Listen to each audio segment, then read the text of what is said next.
Hey guys, it's Gary, and today we're going to be going over our series Road to Pro Part 2. Today we're going to be going over mechanics and how to improve them, what to work on, and what you need to be a better competitive player. Make sure and like, subscribe, comment down below who your favorite Fortnite YouTuber is. I'd love to see in the comments. Let's get to the video. Alright, starting off, one of the best ways to get better, in my opinion, is definitely Zone Wars. Zone Wars is really good for improving your mechanics, improving your composure, and being able to hit shots under pressure. Especially when you're doing 3v3 zone wars or zone wars wagers, you're going to be pressured a lot. Especially for the fact that they want to dry your mats out and make sure you run out of mats. This is going to allow you to learn how to conserve mats, how to be able to tarp under pressure, and how to be able to hit your shots when it matters. That's why I recommend a mid-sense, because when you play mid-sense, you're able to have a balance of mechanics and aim. High sense is fun though if you want to be a creative warrior, but if you want to make it into competitive play, high sense really isn't that good. There's barely any high sense players that actually are top tier pros. Why?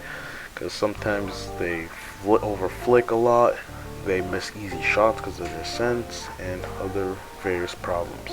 So that's why even Benji Fish has been playing around on sense. He lowered his sense to 8.1, went back to 10, then went back to 8.8. He's really trying to start lowering his sense because he knows if he wants to get any better, he needs to start lowering his sense so he can hit more shots and become an overall better comp player.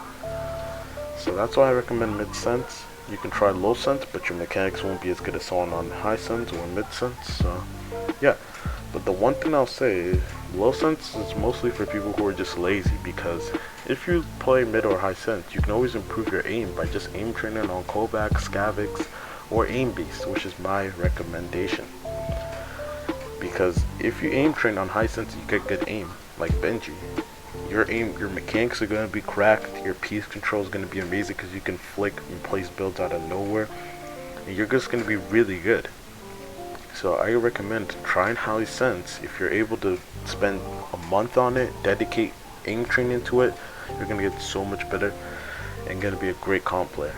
Low sense really doesn't have much benefits other than initially your aim's going to be good. Your flicks are going to be horrible. Your hip fire is going to be mediocre. Only thing that will be good about you is probably pre-fire shots or just hitting regular shots, because your sense is low, so no, you can't flick around. But your piece control probably won't be that good because it's not going to be easy for you to flick all the way to like the end of your mouse pad to quickly place a build. And your mechanics, unless you have like the lightest mouse in the world or your hand is fast like Mongol, your mechanics are gonna reach a skill ceiling very quickly. So that's why I recommend playing a mid-sense. Zone Wars is really good because there's just so much concepts in it. You learn how to be a better cranker, learn how to hit shots under pressure, learn how to piece control people. You learn so much things in Zone Wars. You learn to see what tarps work in situations, because if you're doing a stair tarp into circle, they can just spray your ramp out easily and you're gonna get shot down. So you learn situational tarping, which is a really key thing in FNCS and big game modes like that.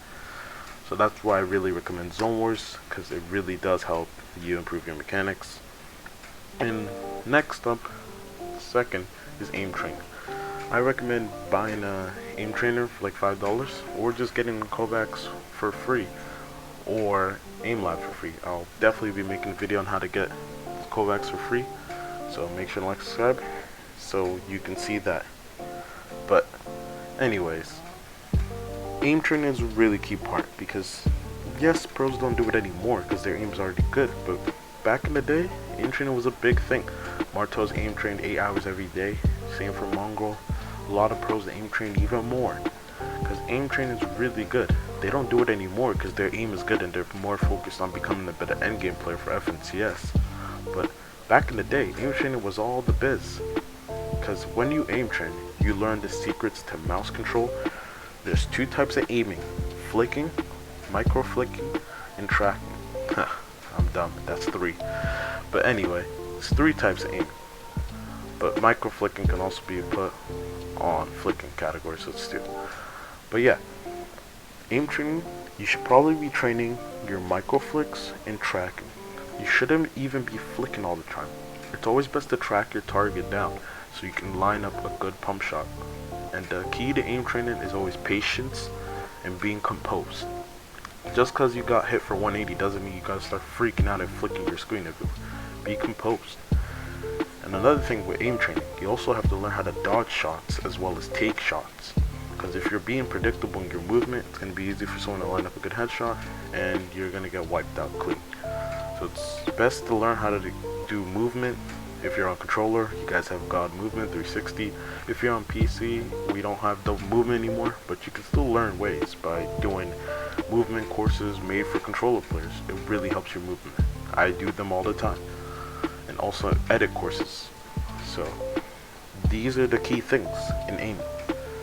Micro flicking is a technique from Overwatch, and Mars plays Overwatch. That's why you see his gameplay is really juddery and like not smooth at all, because he played Overwatch. So he's probably micro flicking every shot, because that's what in Overwatch, that's what most of the abilities and guns do. They're best for micro flicking.